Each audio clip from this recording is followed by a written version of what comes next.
ሰላም ዲናችሁ በያላችሁበት ሁሉ ነገር ሰላም ነው። አሸን አንድ ያላችሁ ሙኝላችሁ አልቤስት ውስጥ ጎንዶሎ ወደች ላይክ እና ሼር እያደረጋችሁ ሐሳቦቻችሁን ለብዙዎች አካፍሉ። ለዚህን ኮንቪ አመሰግናችኋለሁ። ሐሳቡ ሲሞቻችሁ ቢያንስ 3000 ላይክ እንድትገጩት ቦቱትና ጋብዛችኋለሁ። ለዚህን ኮንቪ አመሰግናችኋለሁ። ዛሬ ለሚዛናችን ዘላችሁ የመጣነው እንግዲህ ማንሳት የማልፈልገውን ሰቅጣጭ ጉዳይ ነው። እንግዲህ እውነቱን ለመነጋገር ኢትዮጵያ ሰው ኑሮም እረፍት የለውም፣ ሙቶም እረፍት የለው። አንድ ሰው ህይወቱ ካረፈች በኋላ ነፍሱ በእግዚአብሔር እጅ ከወደቀች በኋላ ስሙን በደግም በክፉም አታንሱ፣ ነፍሱ ትረፍበት ስትባል አትሰሙም። ገንዘብ ምን ሆነን ነው? ምን ሆነን? እናት ሞታ በየፍርድ ቤቱ ብታዩ ይሰቆጥጣቸዋል። እናታቸው ሞታ ወጣት ልጆች ተምረው ሰርተው መለወጥ የሚገባቸው ወንድማማቾችና እህታማማች እናታቸው ሬሳ አፈር ሳይበላ ፍርድ ቤት ይደባደባል። ፍርድ ቤት ይሻኮታል። በየፍርድ ቤቱ ብትሄዱ ይሰቆጥጣቸዋል። አብዛኛ ኬዝ ፍርድ ቤት የውርስ ጉዳይና አባት ለልጆቼ ተቆራጭ ሰጣለሁ አልሰጥም፣ ለልጆቼ ቀለብ ሰጣለሁ አልሰጥም የሚል ንቱርክ ነው እና ያሳፍራል። እውነት ነው ምናቸው። ይሄ ልጅ ነፍሱ ቢያርፍበት ምን አለበት? እንደው በክፉ ስሙን ባታነሱት፣ ባትባሉ፣ ባትነካከሱ ምን ችግር አለ? የነፃነት ወርቅነህ ቤተሰቦች ባጭሩ ምላችሁ ታሳፍራላችሁ ነው ምለው። እዚሁ ኢቢኤስ ቴሌቪዥን ላይ ቀርባችሁ ምንድን ያላችሁት? የነፃነት ወርቅነህ ሚስት መልካም ሴት ነች፣ ደግ ሴት ነች፣ ታሳዝናለች፣ ታማሚ ነች፣ እግሯ ኦፕራሲዮን ተደርጓል፣ ስኳር አላት፣ ደም ግፊት አላት፣ ብዙ ህመም አላት፣ ነፃነትን በጣም ነው የሚወዳት፣ የሚራራላት፣ የሚያዝኑላት ብላችሁ ተናገራችሁ። ከዶላሩ በፊት ማለት ነው። ከዶላሩ በፊት በአንድ ራስ ሁለት ምላስ፣ ከዶላሩ በኋላ ደግሞ ሌላ ሆናችሁ መጣችሁ።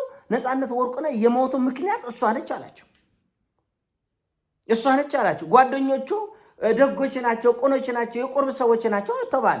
አሁን ደግሞ መጣችሁ ጓደኞች ናቸው ለሞት ያበቁት፣ በቆርኪ እንኳን መጠጥ ለስላሳ እንዳይጠጣ ታዞ ነበር አላችሁ። የዚህ ኢንተርቪው ዓላማ ምንድን ነው? የነፃነት ወርቅነህ ቤተሰቦች እስቲ ንገሩን። የዚህ ኢንተርቪው ዓላማ ከዚህ በፊት ኮሌ ደግ ነው፣ ኮሌ ቅዱስ ነው፣ ኮሌ ንጹህ ነው፣ ኮሌ ምስኪን ነው፣ ኮሌ ታማሚ ነው ስትሉ ከረማችሁ። አሁን መጣችሁ ሁሉንም ሙልጭ አድርጋችሁ ሰደባችሁ እና የዚህ ኢንተርቪው ዓላማው የነፃነት ምርጥ ሰዎች እኛ ነበርን እና የተሰበሰበው ጎፈንድሚ ለእኛ ይሰጣል ነው። አይ ለመቄዶንያ ይሰጥ። አታፍሩም? ነፃነት ልጆቹ እያሉ አባታቸውን ያጡ ልጆች እያሉ ሜዳ የወደቁ ልጆች እያሉ መቄዶንያ ይሰጡ ገንዘብ ምን ማለት ነው? እነዚህ ልጆች እኮ እየታመመ የተንከራተተላቸው እኮ ናቸው። የነፃነት ልጆች እየታመመ ህመሙን ቻል አድርጎ ልጆችን ለማብላት፣ ለማጠጣት፣ ለማልበስ፣ ለማስጌጥ፣ ለማስተባር ከነስቃይ ህመሙን ቻል አድርጎ ሲደክመላቸው የነበሩ ልጆች ናቸው። እና ምቀኝነቱ ሰማች እንደ ገንዘብ ለሱ በመሰጠቱ ታሳፍራላቸው። ቢያንስ ዝም ማለት መጀመሪያ ሌላ አሁን ሌላ ከመናገር በፊት ዝም ማለት። በእርግጥ እናንተ መጀመሪያ አይደላችሁም። በየፍርድ ቤቱ፣ በየሰፈሩ፣ በየመንደሩ አባት ሞቶ፣ ሽማግሌ አባት ሞቶ ወጣት ልጆች የሽማግሌን መሬት ለመሸጥ ይደባደባሉ። አረጊት እናት ሞታ ወጣት ልጆች መማር፣ መስራት፣ ማደግ የራሳቸውን እድል መፈለግ የሚገባቸው ልጆች የእናት ሬሳ አፈር ሳይበላው በውርስ ጉዳይ ሸኮታል። እንኩሮ ነው ኖራችን። ያሳፍራል፣ ይሰቆጥጣል። ለማውራት ራሱ ይሰቆጥጣል። እና ምን እንደሆናቸውም አይገባኝም። እኔ በጣም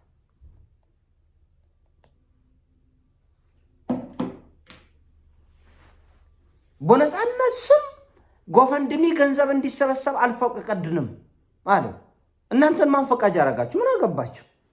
እኛ በነፃነት ስም ሰብስበን እንኳን ለልጆቹ እንኳን ለሚስቱ ቀርቶ አንድ ቀን ስሟን በክፉ ያላነሳ ቀርቶ ለምን ዝንጀሮ አናበላበትም?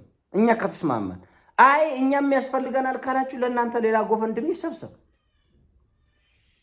በቃ እናንተ በታመመ ጊዜ ወጥታችሁ ከወንድማችን ከተጣላን ይጣላል፣ ህይወቱ ብቻ ይትረፍልን፣ መላ ኢትዮጵያ ስሙ፣ እዩልን፣ ወንድማችን ታሟል፣ እምቢ ብሏል እሱ፣ እናንተ ፍረዱን፣ ይሄን ሰው አሳክሙልን፣ እርዱን ብላችሁ ታውቃላችሁ። ድምጻችሁን አጥፍታችሁ ከረማችሁት።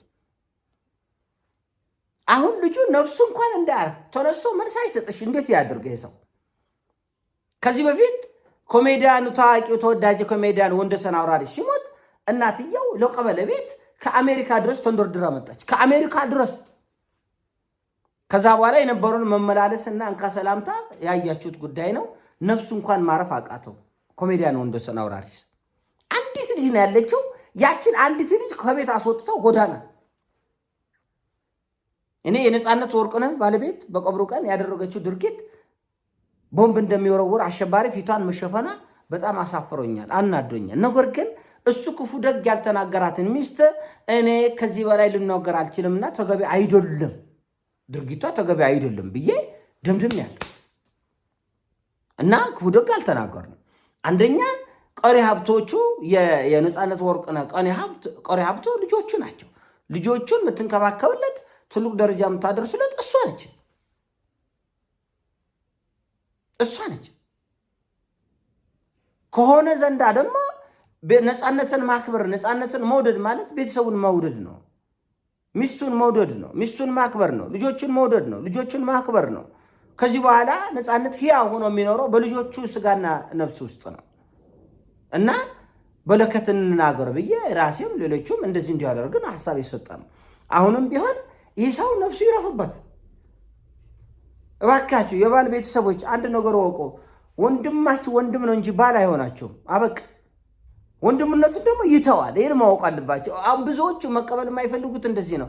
በሚስት ቦታ እነሱ መሆን የሚፈልጉ ይመስላቸው። አይሆንም። እሱ ያኮ የእግዚአብሔር ቃል ነው። ሰው እናት አባቱን ይተዋል፣ ወንድሙን አይደለም፣ እህቱን አይደለም፣ ጓደኞችን አይደለም፣ እናት አባቱን ይተዋል፣ ከሚስቱም ጋር ይጣበቃል ይላል።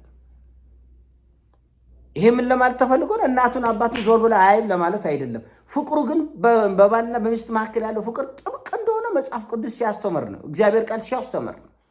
ስለዚህ ሚስት ለመሆን አትሞክሩ እናቶች፣ ሚስት ለመሆን አትሞክሩ እህቶች። በቃ እህትነሽ ከፈለገ የወደዳትን ሴት አግብቷል፣ ካልፈለገ ይፍታ፣ በቃ አለቀ። እሱ ይወስን።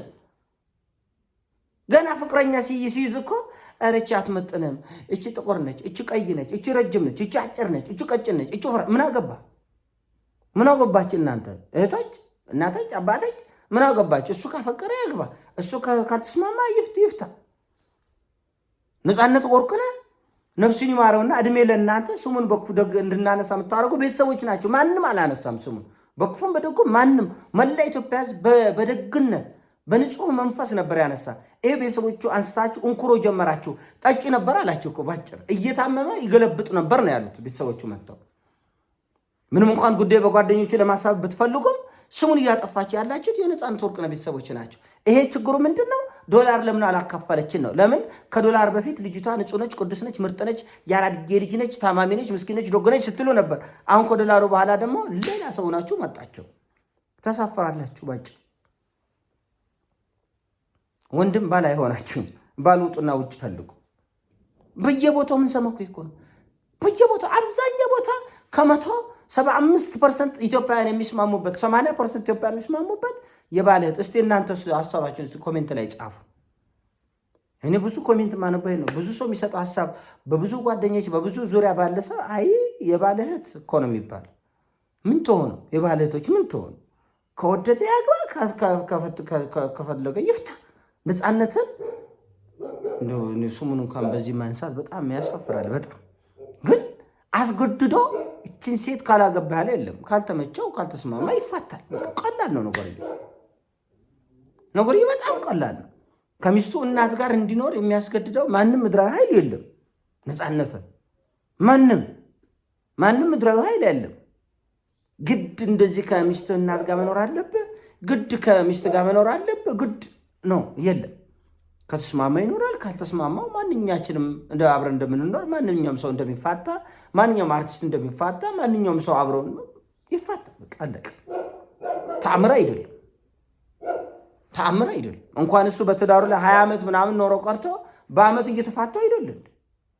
በአመትም በወርም ይፋታሉ አርቲስቶች። ስለዚህ እባካቸውን በጣም የሚሰቆጥጥ ነገር ውስጥ አትግቡ። የባል ቤተሰቦች እባካቸው ይረፍበት። ልጁ ቢያርፍ ምን አለበት? የዚህ ቃለ ምልልስ ነው፣ ቃለ መጠይቅ። ዓላማው ራሱ ምንድን ነው? ዓላማውን ታውቁታላችሁ እናንተ? አታውቁትም።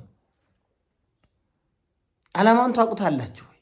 ስለዚህ በጣም አፍረንባችኋል ማለት ነው። በግሌ አፍሬባችኋል። በግሌ በጣም አፍሬ ያለው መደገም የሌለበት ነው። የተደረገው ነገር በሙሉ ተገቢነት የሌለው የሚያሳፍር ከድርጊታችሁ መቆጠብ የሚገባችሁ ነገር ነው ለማለት ነው። ይሄ ሀሳብ ነው። አሳሲሞቻችሁ ላይክ አድርገው ሼር አድርገው በያላችሁበት ይሞቻችሁ። እወዳችኋለሁ። ፒስ